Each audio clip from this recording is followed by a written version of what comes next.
Com um dos pontos mais importantes da economia global sendo afetado nesse momento, os impactos já começam a chegar no Brasil, principalmente no preço do diesel e, por consequência, no preço dos alimentos. Caminhoneiros fazem as contas e já questionam a viabilidade dos fretes com a disparada do preço do diesel. A dificuldade de abastecimento já fez uma cidade decretar emergência.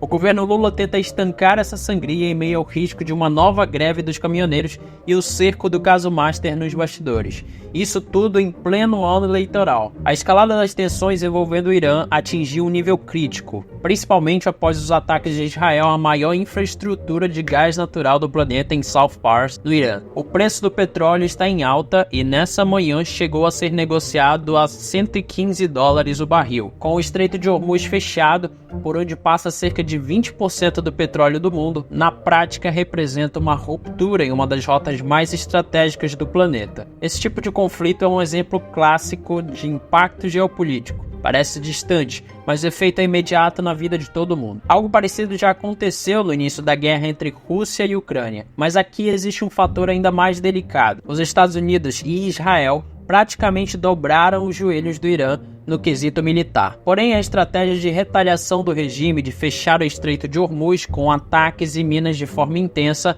não parecia estar totalmente no radar de Trump. E o pior, ainda não está claro até onde essa escalada pode ir, nem quais seriam as condições reais para o fim da guerra, o que significa dizer que não sabemos até que ponto isso pode afetar o Brasil. O mercado global está em alerta máximo, o petróleo está subindo, o custo da energia disparando, e isso se espalha por toda a economia global.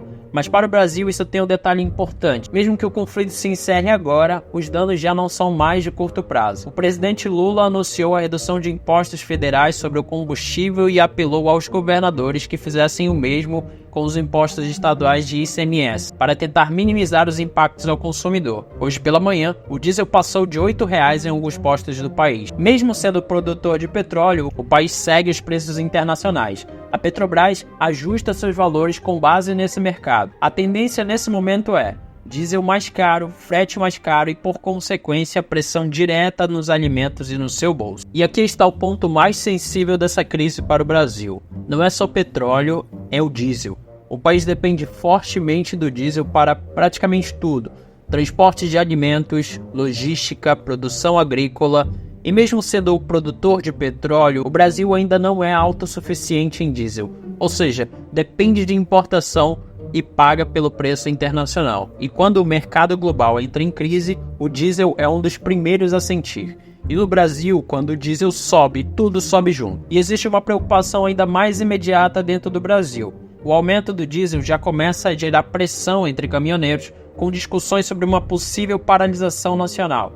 E isso acende um alerta importante, porque o país já viveu esse cenário antes. Em 2018, uma greve dos caminhoneiros parou o Brasil por cerca de 10 dias. Faltou combustível, faltaram produtos e o país praticamente travou. Agora, com o diesel voltando a subir rapidamente, o risco de uma nova paralisação volta ao radar. Mas existe um efeito ainda mais profundo e menos visível. O agronegócio brasileiro depende fortemente de fertilizantes importados. Esse mercado já vinha pressionado desde a guerra entre a Rússia e a Ucrânia, dois dos maiores fornecedores globais. Agora, com o Estreito de Hormuz comprometido, rotas estratégicas de comércio também são afetadas.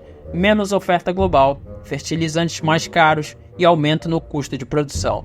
E isso inevitavelmente chega ao consumidor brasileiro. Esse cenário acende um alerta dentro do governo de Luiz Inácio Lula da Silva, porque o diesel é a base do transporte no país e o agro é um dos pilares da economia. Em um país altamente dependente do transporte rodoviário, isso teria um impacto imediato na inflação e no abastecimento. E tem um fator decisivo: esse é um ano eleitoral no Brasil, ou seja, qualquer alta nos preços dos alimentos rapidamente se transforma em pressão política. Em paralelo, o governo se vê nesse momento pressionado também pelo seu adversário político Flávio Bolsonaro, que vem subindo nas pesquisas para presidente. E esse cenário já começa a aparecer também nas pesquisas eleitorais. O senador Flávio Bolsonaro vem crescendo de forma consistente, impulsionado principalmente pelo desgaste do governo e pela insatisfação com a economia.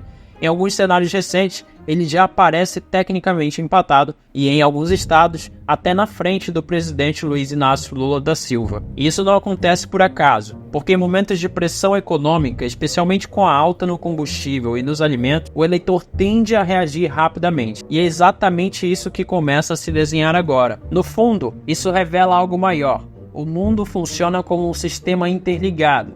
Energia, logística e produção de alimentos estão conectados, e quando um ponto crítico entra em colapso, os efeitos se espalham em cadeia. E mesmo que o Estreito de Hormuz volte a operar normalmente, dificilmente o mercado volta ao que era antes a curto prazo. O que está acontecendo não é apenas um conflito regional, é um choque em uma das artérias da economia global, e os impactos disso já começam a ser sentidos no Brasil, no combustível, nos alimentos e até no cenário político, porque no mundo de hoje, nenhuma crise é realmente distante.